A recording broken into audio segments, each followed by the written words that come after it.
শ্রেষ্ঠতম দিন হলো আরাফার দিন, অর্থাৎ আজকের দিন। তো মুসলমানদের জন্য আফসোস, তারা এই বছরের অন্যান্য দিন সমূহকে যেমনভাবে গাফিলতির ভিতর দিয়ে কাটায়, আজকের এই দিনও গাফলতির ভিতর দিয়ে কাটতেছে। অন্যান্য শুক্রবারে যেমনভাবে এই সময় মানুষের সমাগম মসজিদে কম থাকে, আজকেও কম আছে। মুসলমানরা অনেকেই জানে, অনেকেই জানার পরেও এই বিষয়গুলো উপলব্ধি করার চেষ্টা করে না, মানার চেষ্টা করে না, আমল করার চেষ্টা করে।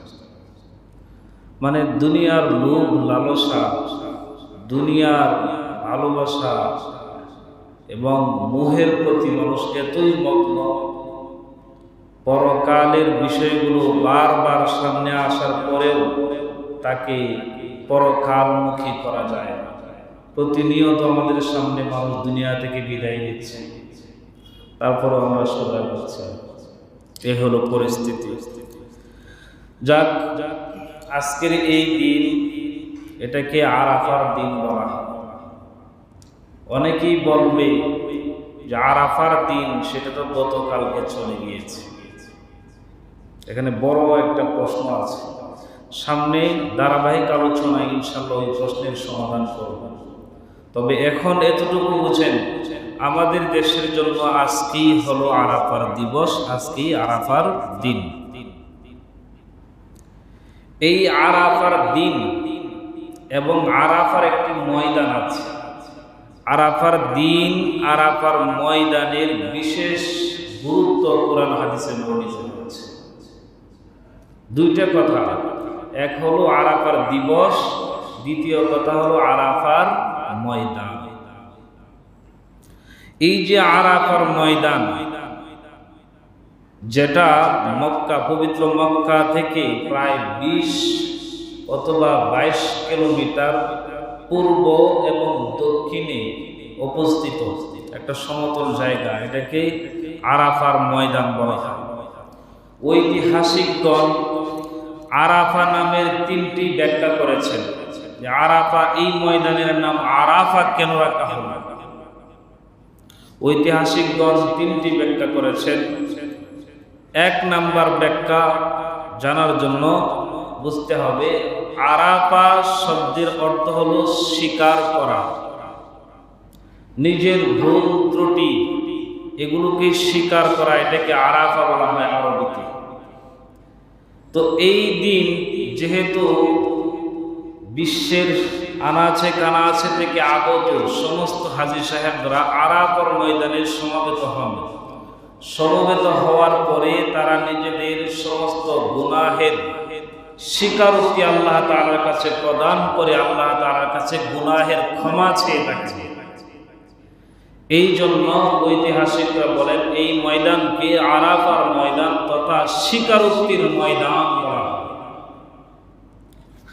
আরাফার ময়দানের দ্বিতীয় একটি নাম হলো জানা, বুঝা, শিখা, শিখানো। হযরত ইব্রাহিম আলাইহিস সালাতু ওয়াস সালাম তার সন্তান হযরত ইসমাঈল আলাইহিস সালাতু ওয়াস সালামকে নিয়ে যখন কাবা শরীফের পুনর্নির্মাণের কাজ করলেন, কাজ করার পরে আরাফায় মসজিদে নামিরা নামক এক মসজিদ আছে। ওই মসজিদের পাশে বসে হযরত জিবরিল আমিন আলাইহিস সালাতু ওয়াস সালাম হযরত ইব্রাহিমকে হজের বিধি বিধান শিক্ষা দিলেন।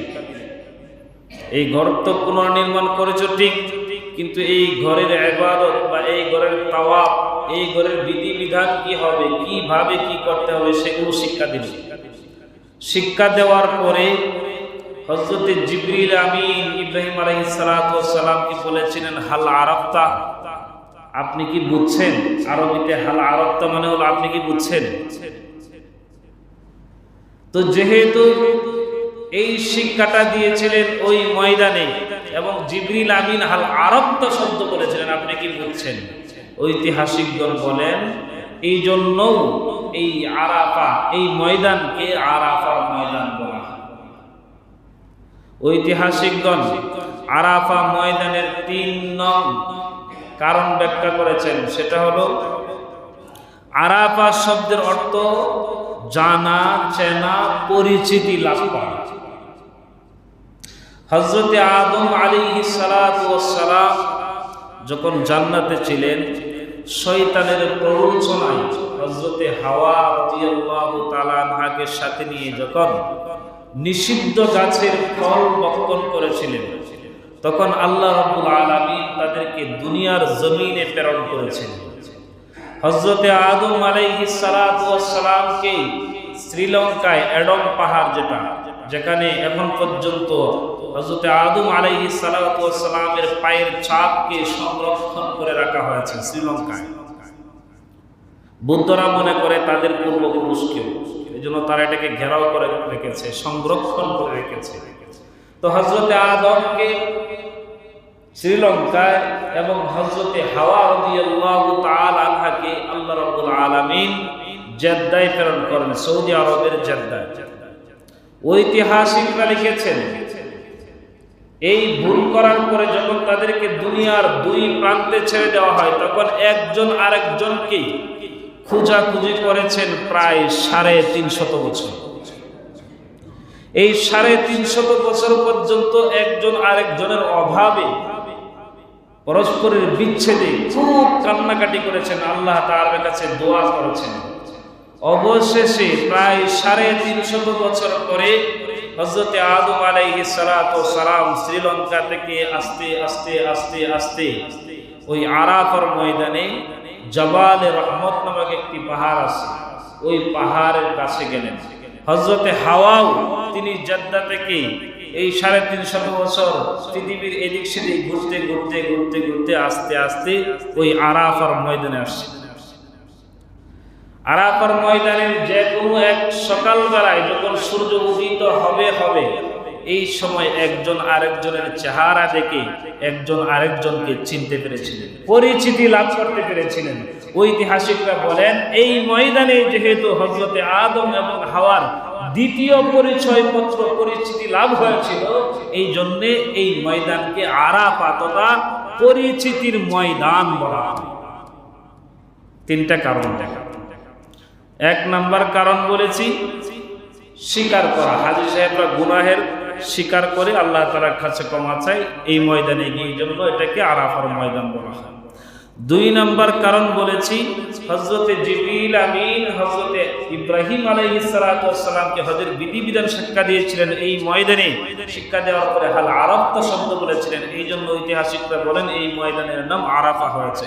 3 নাম্বার ব্যাখ্যা হলো, হযরতে আদম এবং হযরতে হাওয়া ওনাদের দ্বিতীয় পরিচয় পর্ব সংগঠিত হয়েছিল আরাফার ময়দানে, এই জন্য এই ময়দানকে আরাফার ময়দান বলা হয়। হাজীগণ জিলহজের 9 তারিখে এই ময়দানে সমবেত হয়ে থাকে। সমবেত হওয়া সাধারণ কোনো ব্যাপার নয়। যদি কেউ সমবেত না হয়, ওইখানে অবস্থান না করে, তাহলে হাজীদের হজই হবে না। রাসূল বলেছেন, আল হাজ্জু আরাফা, হজই হলো আরাফার ময়দানে অবস্থান করা।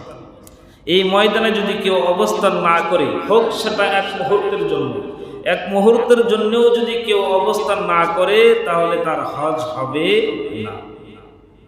তো এই আরাফার ময়দান এবং আরাফার দিবস, যে 9 তারিখে হাজী সাহেবরা ওই আরাফার ময়দানে উপস্থিত হয়, ওই আরাফার দিবস সম্পর্কে কোরআন হাদিসে বিভিন্ন ফজিলত আপনারা সবসময় শুনেন, জানেন। তার মধ্য থেকে কয়েকটা ফজিলত আপনাদের সামনে তুলে ধরবো আমি ইনশাআল্লাহ। এই দিবসের ফজিলত সম্পর্কে সর্বপ্রথম যে কথাটি আপনাদেরকে বলবো, সেটি হলো মহান আল্লাহ তাআলা এই দিবস তথা আরাফার দিবস সম্পর্কে কসম খেয়েছেন। আল্লাহ তাআলা যে বিষয় নিয়ে কসম করেন, এই বিষয়টার মর্যাদা শ্রেষ্ঠ হওয়ার জন্য আলোচনা করার কোনো দরকার নেই। আল্লাহ রাব্বুল আলামিন সূরা ফজর বলেছেন, ওয়াল ফজরি ওয়া লায়ালিন আশরি ওয়াশ শাফঈ ওয়াল ওয়াতর। আল্লাহ রাব্বুল আলামিন এই আয়াতের মধ্যে ফজরের কসম খেয়েছেন, ওয়াল ফাজরি ওয়া লায়ালিন আশর, এবং 10 রাতের কসম খেয়েছেন, ওয়াল ফাজরি ওয়া লায়ালিন আশর ওয়াশ শাফঈ ওয়াল ওয়াতর। মহান আল্লাহ তাআলা এই সূরার শুরুতে জোর বেজোরের কসম খেয়েছেন। মুফাসসিরিনে কেরাম বলেন জোর মানে হলো 10 তারিখ অর্থাৎ ঈদের দিনের কসম খেয়েছেন, আর বেজুর মানে হলো আরাফার দিন অর্থাৎ জিলহজ মাসের 9 তারিখ। তাহলে আল্লাহ তাআলা জিলহজ মাসের 9 তারিখের কসম খেয়েছেন। একটা দিন, একটা সময় ফজিলতপূর্ণ হওয়ার জন্য এটাই যথেষ্ট যে আল্লাহ তাআলা কসম খেয়েছেন। আল্লাহ তাআলা এর নাম নিয়ে শপথ করেছেন। এই হলো 1 নাম্বার ফজিলত। এই দিনের 2 নাম্বার ফজিলত হলো পৃথিবীতে যত দিন আছে সমস্ত দিনের মধ্যে যে যত দোয়াই করুক না কেন, আজকের এই দিনের দোয়া আল্লাহ তাআলার কাছে যত প্রিয়, যত শ্রেষ্ঠ, অন্য কোন দিনের দোয়া আল্লাহ তাআলার কাছে এত প্রিয় এবং শ্রেষ্ঠ নয়। এই কথাটা জানি আমরা অনেকে। যদি জানতাম তাহলে তো ফজর থেকে শুরু করতাম দোয়া করা, মাগরিব পর্যন্ত দোয়া করতাম। তা আমাদের পরিস্থিতি কি এমন? ওই অন্য দিনের চেয়েও আজকে বেশি গাফেল মনে হইতেছে।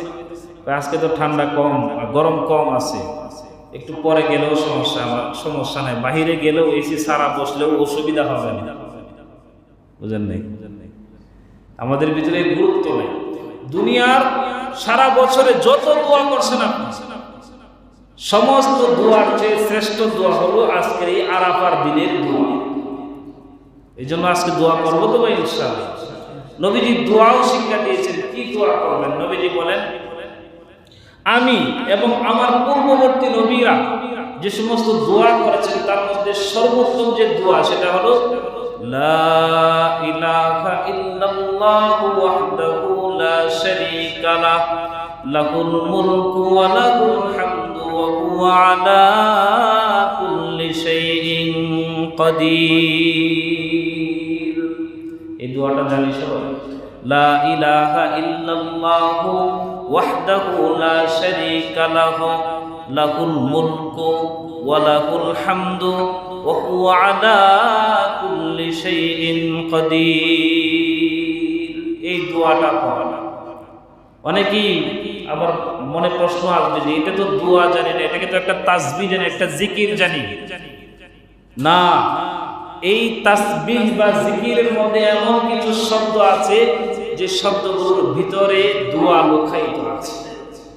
যেমন আপনি বলছেন যে সমস্ত বাদশাহীর মালিক আল্লাহ, সমস্ত প্রশংসার মালিক আল্লাহ, সমস্ত শক্তির উৎস আল্লাহ। উৎস আল্লাহ মানে কি? মানে সমস্ত শক্তি যেহেতু আল্লাহ তাআলার কাছে, আমার যা কিছু যখন দরকার সব কিছু তিনি আমাকে দান করবেন। এটা কেমন যেন একটা দোয়া। তো এই দিনে দোয়া সর্বোত্তম দোয়া, এবং এই দিনে কি দোয়া করবো নবী সাল্লাল্লাহু আলাইহি ওয়াসাল্লাম সেটা হাদিসের মধ্যে শিক্ষাও দিয়েছেন। তাহলে এই দিনের দ্বিতীয় ফজিলত হলো এই দিনের দোয়া সর্বোত্তম দোয়া।